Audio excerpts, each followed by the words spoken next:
আল্লাহ পাক রব্বুল আলামিন আমাদেরকে ভালো অবস্থায় রেখেছেন, এজন্য আমাদের জন্য কর্তব্য হলো নেয়ামতের শুকরিয়া আদায় করা। নেয়ামতের যদি আমরা শুকরিয়া আদায় করি তাহলে আল্লাহ তাআলা আমাদের নেয়ামত আরো বৃদ্ধি করে দিবেন, বাড়িয়ে দিবেন। লা ইন শাকারতুম লা আযীদান্নাকুম ওয়া লা ইন কাফারতুম ইন্না আযাবি লাশাদীদ।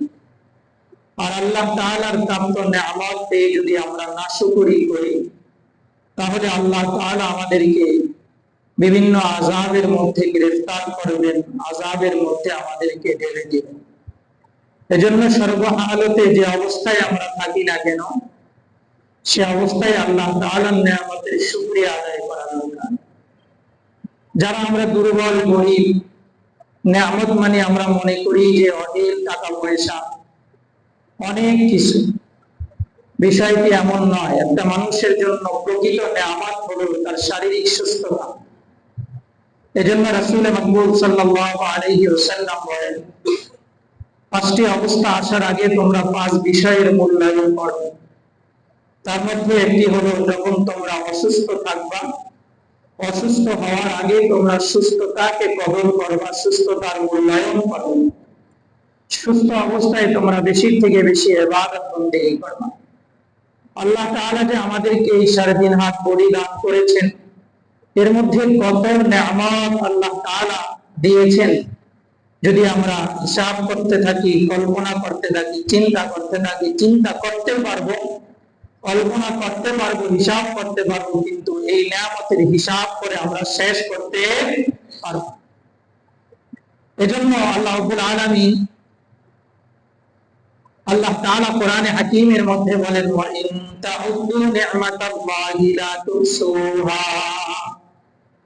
তোমরা যদি নেয়ামতের গণনা করো তো গণনা করতে পারবা, কিন্তু লা তুহসুহা, আমি আল্লাহ তোমাদেরকে যে পরিমাণ নেয়ামত দান করেছি গণনা করে তোমরা কি করতে পারবা না, শেষ করতে পারবা না।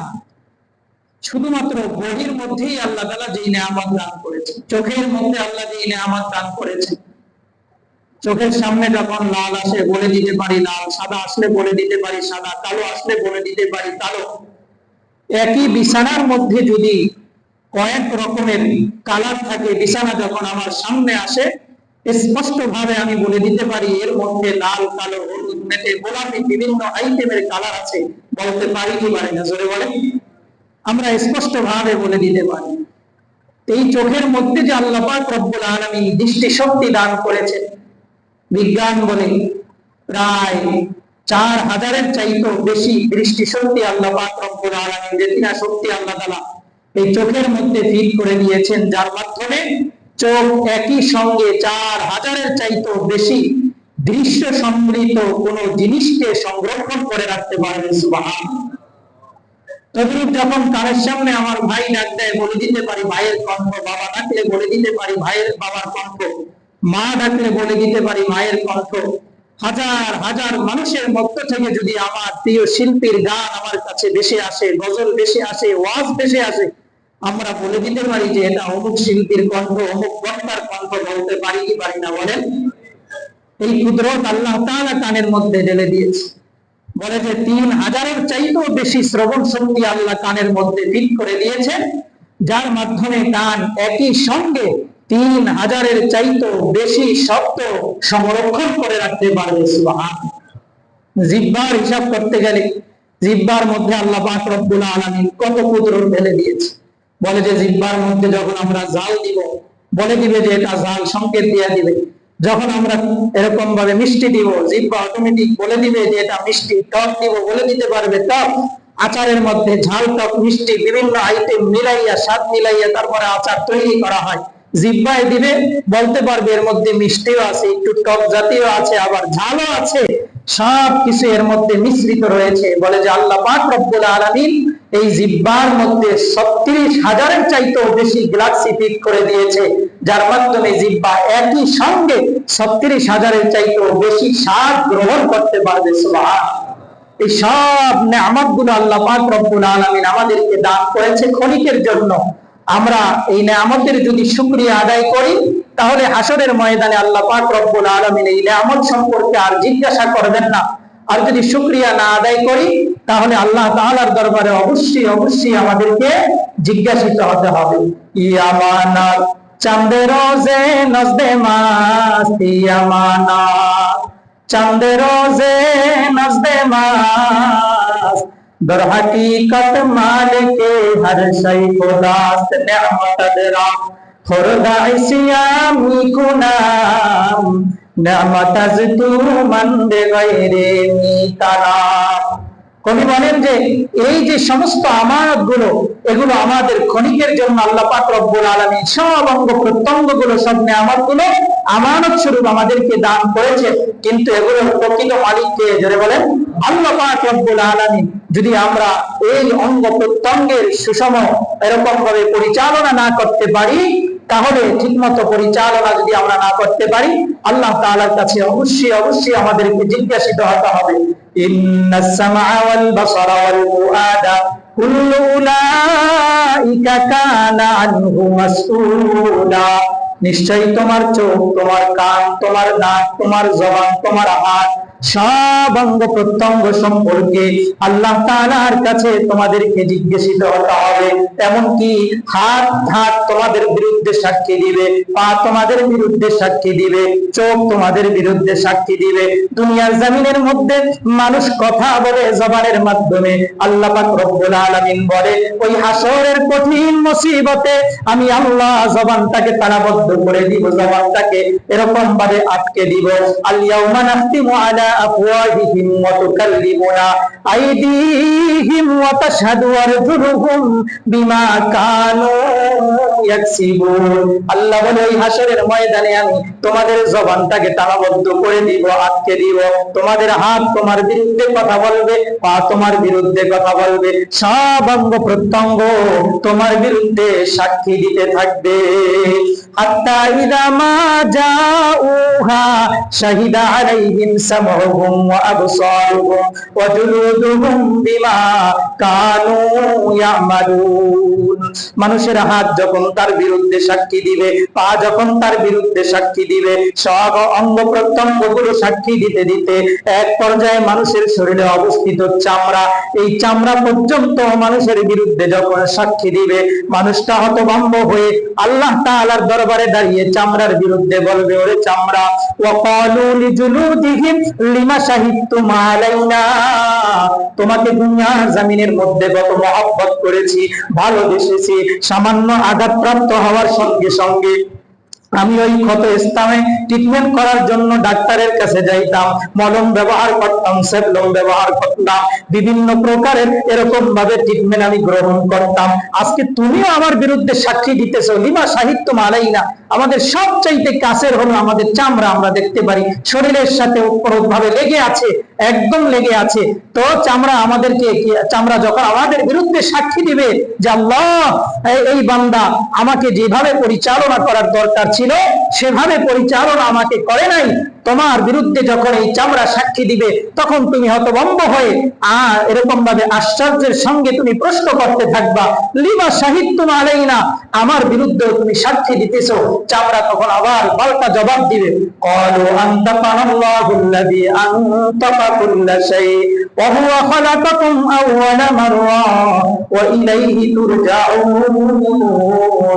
চামড়া ডাক দিয়ে বলবে, ওরে নাফরমান, আমার মাধ্যমে কথা বলার তো কোনো সাহস নাই, শক্তি নাই, আমার মাধ্যমে কথা বলায় ওই মালিক, যেই মালিক দুনিয়ার জমিনের মধ্যে সমস্ত মাখলুকাতের জবান দিয়া কথা বলাইছে, ওই আল্লাহই তো আমাকে পারমিশন দিয়েছে। সুতরাং আমার সঙ্গে আমার মাধ্যমে তুমি আল্লাহর যেই নাফরমানি করেছো সেই সঠিক কথাগুলো, তথ্যগুলো কেন আমি প্রকাশ করব না? অবশ্যই আমি প্রকাশ করে দিব। মুহতারাম হাজিরিন, আমাদের দেহের মধ্যে আল্লাহ পাক রব্বুল আলামিন অসংখ্য অগণিত নিয়ামত দান করেছে। এই নিয়ামতের শুকরিয়া যদি আমরা আদায় করি, লাযীদান্নাকুম, তাহলে আল্লাহ পাক রব্বুল আলামিন আমাদের নিয়ামতগুলো আরো কি করবেন? বৃদ্ধি করে দিবেন। ওই যে বলতেছিলাম যে আমাদের কিছুই নাই, একদম গরিব, দিন আনি দিন খাই, কোন রকম মাথা গোঁজার ঠাঁই রয়েছে, তারপরে তো আল্লাহ আমাদেরকে একটা সুস্থ সবল শরীর দান করেছেন। এই নিয়ামতের শুকরিয়া আমরা কিভাবে আদায় করবো? করতে পারবো? জোরে বলেন, পারবো না। হযরত মূসা আলাইহিস সালাতু ওয়াস সালামের জমানার মধ্যে একজন মহিলার ঘটনা পাওয়া যায়। মহিলা যখন মূসা আলাইহিস সালাম তুর পাহাড়ে আল্লাহ তাআলার সঙ্গে কথা বলার জন্য যাচ্ছিলেন, মহিলা ডাক দিয়া বলতেছে যে হে মূসা, আল্লাহ তাআলাকে বলো যে আমার কোনো কিছুই নাই, সামান্য একটা কুঁড়ে ঘর আছে, তুমি আল্লাহ তাআলাকে বইলো যে আল্লাহ তাআলা যেন আমার সম্পদ আরো বৃদ্ধি করে দেয়। তো মূসা আলাইহিস সালাম যখন আল্লাহ তাআলার কাছে আরজ করলেন, আল্লাহ পাক রব্বুল আলামিন বলল, জবাব দিলেন যে তাকে নেয়ামতের শুকরিয়া আদায় করতে বলো, যতটুকু নেয়ামত আছে এই নেয়ামতের শুকরিয়া আদায় করতে বলো। যখন যাচ্ছিল তখন বুড়ি মহিলা জিজ্ঞেস করলো যে মূসা, আল্লাহ তাআলা কি জবাব দিয়েছে? বলে তোমাকে আল্লাহ যতটুকু নেয়ামত দিয়েছে এই নেয়ামতের শুকরিয়া তুমি আদায় করো। আল্লাহ তাআলা আমাকে কি বা নেয়ামত দিয়েছে আর কি নেয়ামতের শুকরিয়া আদায় করব? এই কথা যখন তিনি বললেন, না শুকরিয়া যখন করলেন, এমন একটা ঝড় আসলো, আসার সঙ্গে সঙ্গে তার যে কুঁড়ে ঘরটা ছিল সেই কুঁড়ে ঘরটাও উড়ে নিয়ে গেছে, আর তার মাথা গোজার কোনো ঠাঁই থাকলো না। তাহলে আল্লাহ তাআলা এটাই প্রমাণ করেছেন যে তুমি যে একটু মাথা গোজার ঠাঁই তোমার আছে, এটাও তোমার জন্য তোমার অবস্থান থেকে বড় একটা নেয়ামত। এই নেয়ামতের তুমি শুকরিয়া আদায় করো। তোমার তারাম হাজিরিন, সর্ব অবস্থায় আমাদেরকে আল্লাহ পাক রব্বুল আলামিনের শুকরিয়া যদি আমার আদায় করতে হবে, যদি আদায় করি নেয়ামত আরো বৃদ্ধি করে দিবে, আর যদি আদায় না করি আমাদেরকে বিভিন্ন প্রকারের আযাব, গজব এবং বিভিন্ন পরীক্ষার সম্মুখীন আমাদেরকে আল্লাহ পাক রব্বুল আলামিন করবেন। আর পরীক্ষা এটা আম্বিয়া কিরামের সুন্নাত। আল্লাহ পাক রব্বুল আলামিন প্রত্যেক মানুষকে তার অবস্থান থেকে পরীক্ষা নিবেনি। পরীক্ষা ছাড়া আল্লাহ পাক রব্বুল আলামিন তাকে জান্নাত দান করবেন না। আহাসিবান নাসু আন ইউতরাকু আন ইয়াকুলু আমান্না ওয়া হুম লা ইফতানুন। আল্লাহ তাআলা বলেন, আহাসিবান নাসু আন ইউতরাকু আন ইয়াকুলু আমান্না, মানুষ কি এমন ধারণা করে যে সে শুধু জবান দিয়ে বলবে আমি ঈমান এনেছি, আর এই কথা বলে সে ক্ষান্ত হয়ে থাকবে? ওয়া হুম লা ইফতানুন, আল্লাহ পাক রব্বুল আলামিন তাকে পরীক্ষার সম্মুখীন করবে না। বিষয়টা এমন হতে পারে না। মানুষ যখন বলবে যে আমি ঈমান এনেছি, তখন অবশ্যই আল্লাহ পাক রব্বুল আলামিন তাকে পরীক্ষার সম্মুখীন করবেন। তাকে পরীক্ষা দিতে হবে, পরীক্ষা দিয়ে উত্তীর্ণ হয়ে তারপরে তাকে আল্লাহ তাআলার কাছে মনোনীত বান্দা, প্রিয় বান্দা হিসাবে তার নামটা লেখাতে হবে, তারপরে সে জান্নাত পাবে। মুহতারাম হাজিরিন, আজকে সারা বিশ্বব্যাপী বিভিন্ন প্রকারের অরাজকতা, বিভিন্ন দুর্ভিক্ষ চলতেছে। বিশেষ করে আমাদের বাংলাদেশের মধ্যে অনেক স্থানের মধ্যে বন্যা চলতেছে, অতিবৃষ্টি, অনাবৃষ্টি। এটাও আল্লাহ পাক রব্বুল আলামিনের পক্ষ থেকে কখনো আযাব হয়ে থাকে, কখনো পরীক্ষা হয়ে থাকে। কখন আযাব হবে? বান্দা যখন অধিক পরিমাণে গুনাহ করতে থাকে তখন আল্লাহ পাক রব্বুল আলামিন তার জন্য কিছু আযাব দুনিয়ার জমিনের মধ্যে পাঠায়। বলে যে দুনিয়ার জমিনের মধ্যে আল্লাহ পাক রব্বুল আলামিন তো দুনিয়াবাসী সবাই এরকম ভাবে কম বেশি গুনাহ করে, তো সবার জন্যই কি আযাব পাঠাবেন? বলে যে না, আল্লাহ পাক রব্বুল আলামিন সবাইকে একত্রিত ভাবে ধ্বংস করবেন না। কারণ আমার প্রিয় হাবিব সাল্লাল্লাহু আলাইহি ওয়াসাল্লাম আল্লাহ তাআলার কাছে দোয়া করেছেন, আল্লাহ আমার উম্মত যাতে করে একত্রিত ভাবে সবাই ধ্বংস না হয়ে যায়। আল্লাহ পাক রব্বুল আলামিন বলে, পয়গম্বর তোমার এই দোয়াকে কবুল করে নিলাম। বিধায় আল্লাহ পাক রব্বুল আলামিন কোন কোন অঞ্চলের মধ্যে, কোন কোন এরিয়ার মধ্যে আল্লাহ তাআলা তার পক্ষ থেকে সামান্য প্রকারের আযাব দিয়ে দেয়, যাতে করে অন্য যে সমস্ত গুনাহগার রয়েছে, দুর্বল ঈমানদার রয়েছে, তারাও সচেতন হতে পারে এবং তারা তাদের নিজেদের আমলগুলো শুধরে নিতে পারে। কোরআনে হাকীমের মধ্যে আল্লাহ সুবহানাহু ওয়া তাআলা বলেন, যাহারাল ফাসাদু ফিল বাররি ওয়াল বাহরি বিমা কাসাবাত আইদিন নাস লিয়ুযীকাহুম বা'দাল্লাযী আমিলু লাআল্লাহুম ইয়ারজিউন। জল এবং স্থলের মধ্যে যত বিপর্যয় আমরা দেখতেছি, যত অরাজকতা আমরা দেখতেছি, যত ক্ষতি আমরা দেখতেছি, যত বিপর্যয় দেখতেছি, লিয়ুযীকাহুম বা'দাল্লাযী আমিলু লাআল্লাহুম ইয়ারজিউন। যারাল ফাসাদু ফিল বাররি ওয়াল বাহরি বিমা কাসাবাত আইদিন নাস, জল স্থলের মধ্যে যত বিপর্যয় আমরা দেখতেছি সব কিছু বিমা কাসাবাত আইদিন নাস, এগুলো মানুষেরই হাতের কামাই। কার হাতের কামাই? জোরে বলে, আমাদের কর্মফল হিসাবে আল্লাহ পাক রব্বুল আলামিন এই বিপর্যয়গুলো আমাদের মাঝে ঢেলে দেন। এরপরে আল্লাহ পাক রব্বুল আলামিন বলে, লিউযীকাহুম বা'দাল্লাযী আমিলু, তোমরা যেই মন্দ আমল করেছো এই মন্দ আমলের কিছু কিঞ্চিত তোমাদেরকে শাস্তি আমি দিতেছি, এগুলো উপভোগ করে যাতে করে তোমরা নিজেদের আমলকে শুধরে নাও, লাআল্লাহুম ইয়ারজিউন, যাতে করে তোমরা আমি আল্লাহ প্রকৃত পথে ফিরে আসো, একনিষ্ঠ পথে ফিরে আসো, তোমরা আমি আল্লাহর তাওহীদের পথে ফিরে আসো। এজন্যই তোমাদেরকে সামান্য একটু খোঁচা দেওয়া অথবা সামান্য একটু আযাব দেওয়া, সামান্য একটু ধাক্কা দেওয়া। মুহতারাম হাজিরিন, এগুলো সব কিছু আমাদের হাতের কামাই। তবে আমরা সবাই হাতে কামাই করলো, সবার উপরে অনেক সময় আল্লাহ পাক রব্বুল আলামিন বিপদ দেয় না, অনেককে বিপদ দেয়। বিপদ দিয়ে আল্লাহ তাআলা অন্যদেরকে কি করে? সচেতন করে। অন্য হাদিসে, অন্য আয়াতের মধ্যে আল্লাহ পাক রব্বুল আলামিন বলেন, ওয়া আসাবাকুম মিন মুসিবাতিন ফাবিমা কাসাবাত আইদিন নাস ওয়া ইয়াফু আন কাসীর। এখন মুফাসসিরিন ইকরাম বলেন যে জমিনের মধ্যে যে আযাবগুলো হয়, ইন আসাবাত কাফিরান, যদি কাফেরের উপরে এই মুসিবতগুলো আসে তাহলে বুঝতে হবে ফাহুয়া লাহু উকুবাতুন ফিদ দুনিয়া ক্বাবলাল আখিরাহ, এটা আখিরাতের পূর্বে দুনিয়ার জমিনের মধ্যে তার জন্য এটা শাস্তি স্বরূপ, আযাব স্বরূপ এই মুসিবতটা এসেছে। এই বালা এবং মুসিবতটা তার জন্য এসেছে, বিপর্যয়টা তার জন্য এসেছে। কেন? আল্লাহ পাক রব্বুল আলামিন বলেন, ওয়ালানুযীকান্নাকুম মিনাল আযাবিল আদনা দুনাল আযাবিল আকবারি লাআল্লাহুম ইয়ারজিউন। আল্লাহ পাক রব্বুল আলামিন বড় আযাব মানুষকে উপভোগ করার পূর্বে সর্বপ্রথম সামান্য কিছু আযাব, ছোট আযাব উপভোগ করতে দেয়। আর ছোট আযাবগুলো কি?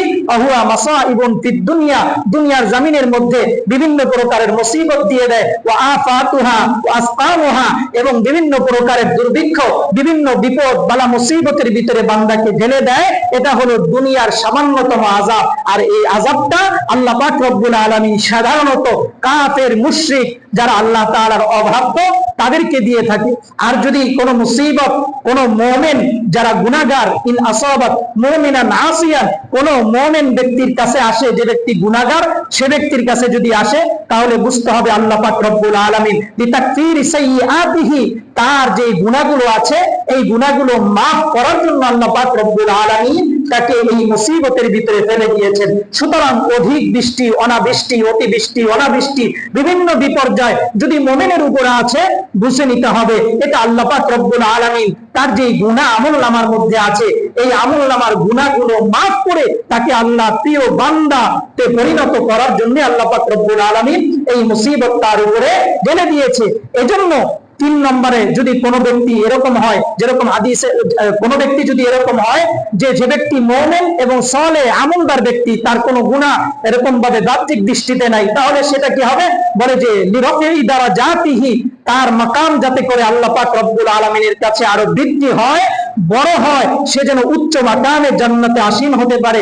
এজন্য আল্লাহ পাক রব্বুল আলামিন যারা প্রকৃত আমলদার ব্যক্তি তাদেরকে অনেক সময় মুসিবতগ্রস্ত করেন। যেরকম হযরত আইয়ুব আলাইহিস সালাতু ওয়াস সালামকে আল্লাহ পাক রব্বুল আলামিন রোগ দিয়েছেন, রোগাক্রান্ত করেছেন আল্লাহ পাক রব্বুল আলামিন, পুরো শরীরের ভিতরে তার এরকম ভাবে পোকা খেতে খেতে খেতে খেতে জবানটার মধ্যে যখন পোকা লেগে গেল, আর জিহ্বা দিয়ে যখন আল্লাহ তাআলার নাম উচ্চারণ করতে পারতেছিল না, তখন আল্লাহ তাআলার কাছে বলল, আল্লাহ তোমার বিরুদ্ধে তুমি যে মুসিবত দিয়েছো, তোমার বিরুদ্ধে আমার কোনো অভিযোগ নাই, তোমার বিরুদ্ধে আমার কোনো মামলা নাই, তোমার বিরুদ্ধে আমার কোনো কথাবার্তা নাই, আমি শুধু তোমার কাছে বলি যে আমার জিহ্বা দিয়ে এতদিন পর্যন্ত তোমার জিকির করতে পারলাম, এতদিন পর্যন্ত তোমার নাম উচ্চারণ করতে পারলাম, এতদিন পর্যন্ত তোমার উলুহিয়াত, তোমার বরত্ব প্রকাশ করতে পারলাম, কিন্তু আজকে তো এমন পরিস্থিতি হয়েছে জিহ্বার মধ্যে কিরা পোকা ঢুকে গেছে, এখন আর আমি জবান দিয়ে জিকির করতে পারি না, আমাকে তোমার এই বরকতময় জিকির থেকে মাহরুম করিও না। এভাবে যখন আল্লাহ পাক রব্বুল আলামিনের কাছে দোয়া করেছে, আল্লাহ পাক রব্বুল আলামিন আইয়ুব আলাইহিস সালাতু ওয়াস সালাম একজন নবী হওয়া সত্ত্বেও তাকে মুসিবতগ্রস্ত করেছেন। আল্লাহ তাআলা ওই মুসিবত থেকে তাকে মুক্ত করে আগে যেই নিয়ামত তার জন্য ছিল আরো দ্বিগুণ, আরো বেশি নিয়ামত আল্লাহ পাক রব্বুল আলামিন দুনিয়ার জমিনের মধ্যে তাকে দান করে দিয়েছেন। সুবহানাল্লাহ। এভাবে সমস্ত আম্বিয়া কেরামই মুসিবতগ্রস্ত হয়েছেন। হযরতে সাদ ইবনে আবি ওয়াক্কাস রাদিয়াল্লাহু তাআলা আনহু, তিনি তার পিতা থেকে নকল করেন হাদিস, তার পিতা হযরত রাসূল মাকবুল সাল্লাল্লাহু আলাইহি ওয়াসাল্লামকে প্রশ্ন করেছিলেন, ইয়া রাসূলুল্লাহ, ইয়া হাবিবাল্লাহ, আশাদ্দুন নাসি আল বালা, মানুষের মধ্যে সবচাইতে বেশি বিপদগ্রস্ত, মুসিবতগ্রস্ত কারা হয়? তখন আল্লাহ নবী সাল্লাল্লাহু আলাইহি ওয়াসাল্লাম জবাব দিলেন, ক্বালা আল আম্বিয়া, সর্বপ্রথম বিপদগ্রস্ত হয় দুনিয়ার জমিনের মধ্যে যারা আম্বিয়া কিরাম, তারা, তাদের থেকে আল্লাহ পাক রব্বুল আলামিন সবচেয়ে বেশি পরীক্ষা নেন এবং তারাই বেশি বিপদগ্রস্ত হয়। তাহলে যারা আল্লাহ তাআলা সবচাইতে বেশি মুকাররব, আল্লাহ তাআলা সবচাইতে বেশি নিকটবর্তী, তাদের থেকে পরীক্ষাও আল্লাহ তাআলা সবচেয়ে বেশি নেবেন। আল আম্বিয়া সুম্মাল আমসাল ফাল আমসাল, এরপরে আম্বিয়া কেরামের পরবর্তী যারা সাহাবায়ে কেরাম থেকে আল্লাহ পাক রব্বুল আলামিন পরীক্ষা নিয়েছেন, অনেক পরীক্ষা। এরপরে তাবিঈন থেকে আল্লাহ তাআলা আমাদের চাইতেও অনেক গুণ বেশি পরীক্ষা নিয়েছেন। এরপরে আমাদের জামানার মধ্যে যারা ওই সাহাবা তাবিঈন, তাদের তাবিঈনের তরজে নমুনার মধ্যে চলার চেষ্টা করবে, তাদের থেকেও আল্লাহ পাক রব্বুল আলামিন পরীক্ষা নেবে। এর পরীক্ষার জন্য এক নম্বর কারণ হলো হয়তো আল্লাহ আমাদের গুনাহগুলোকে মাফ করে দেন, নসেদ আল্লাহ পাক রব্বুল আলামিন আমাদের মর্যাদা বুলন্দ করে দেন, আমাদেরকে আল্লাহ পাক রব্বুল আলামিনের প্রিয় বানাবেন, অথবা আল্লাহ পাক রব্বুল আলামিন এর চাইতো আমাদেরকে দ্বিগুণ কোন নিয়ামত দান করবেন, বেশি কোন নিয়ামত দান করবেন। এজন্য আল্লাহ পাক রব্বুল আলামিন আমাদেরকে বিপদগ্রস্ত করবেন অথবা মুসিবতগ্রস্ত করবেন। সুতরাং মুসিবতের মধ্যে যদি আমরা পড়ে যাই, কখনো আমরা হাই হুতাশের মধ্যে লিপ্ত হব না। সর্ব অবস্থায় আমরা আল্লাহর উপরে ভরসা রাখবো, কারণ ভালো মন্দ সবকিছু তকদিরের মালিক একমাত্র কে? জোরে বলেন। আহলুস সুন্নাত ওয়াল জামাতের এই আকীদা রাখা চাই, প্রত্যেক মুমিন ব্যক্তির জন্য এই আকীদা রাখা চাই, কোন ব্যক্তি আমাদের কোনো ক্ষতি করতে পারবে না এবং কোন ব্যক্তি আমাদের কোনো উপকারও করতে পারবে না। লা ইয়ানফা ওয়া লা ইয়াদুররু, কেউ আমাদের কোনো ভালো কিছু করতে পারবে না, কেউ আমাদের কোনো মন্দ কিছু করতে পারবে না। ভালো মন্দ সবকিছু করনেওয়ালা জাত একমাত্র কে? আল্লাহ পাক রব্বুল আলামিন। এই বিশ্বাস আমাদের অন্তরের মধ্যে রাখতে হবে। কেউ যদি চাপিয়ে আমাদের উপরে কোন প্রকারের বিপর্যয় ঠেলে দিতে চায়, তখন আল্লাহ পাক রব্বুল আলামিন তার বিচার করবেন। কথা ঠিক না? কারণ জমিনের মধ্যে যেই বিপর্যয়গুলো আসে, যেই দুর্যোগগুলো আসে, হয়তো প্রাকৃতিক ভাবে আল্লাহ তাআলার পক্ষ থেকে আসে, অথবা অপ্রাকৃতিক ভাবে যেটা মানুষ নিজের মাধ্যমে নিজে তৈরি করে। মানে নিজের মাধ্যমে নিজে কিভাবে তৈরি করে?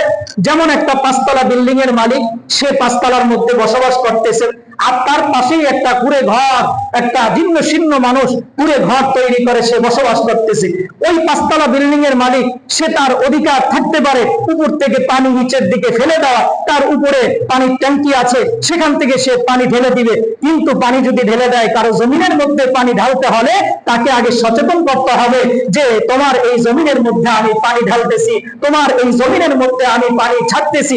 যদি না সচেতন করে সে উপর থেকে পানি ঢেলে দেয়, আর ওই ব্যক্তি যদি কোনো হতাহতের শিকার হয়, তাহলে এই দায়ভার ওই পাঁচতলা বিল্ডিং এর মালিককেই নিতে হবে। কথা ঠিক না? মুসলমান ইমানদার, এজন্য ওই পাঁচতলা বিল্ডিং সে যদি মনে করে যে আমাকে তো সে পুরো ঘর থেকে নিচের থেকে পানি উপর দিকে ফেলাইতে পারবে না, আমি অনেক বড় হয়ে গেছি, বলে ওই কুড়ে ঘরের মালিক যদি আল্লাহ তাআলার কাছে আহ বলে একটা শব্দ উচ্চারণ করে, এই আহ শব্দটা আল্লাহ তাআলার কাছে কোনো পর্দা ছাড়া, পার্টিশন ছাড়া, মাজলুমেরা শব্দটা আল্লাহ তাআলার কাছে পৌঁছে যায়। আর আল্লাহ পাক রব্বুল আলামিনের কাছে অবশ্যই ক্ষমতা আছে, তোমার পাঁচতলা কেন 10তলা বিল্ডিং এর উপরেও আল্লাহ তাআলা আসমান থেকে পানি নাজিল করে তোমাকে আবার উচিত শিক্ষা দেওয়ার মতো ক্ষমতা আমার আল্লাহ পাক রব্বুল আলামিনের অবশ্যই রয়েছে। কথা ঠিক না? এজন্য সর্ব অবস্থায় আমরা ধৈর্য ধারণ করি, আল্লাহ তাআলার কাছে আমরা দোয়া করব ইনশাআল্লাহ। যদি কেউ অপ্রাকৃতিক ভাবে নিজে ভাবে কারো ক্ষতি সাধন করতে চায়, আল্লাহ তাআলাই তার জন্য যথেষ্ট।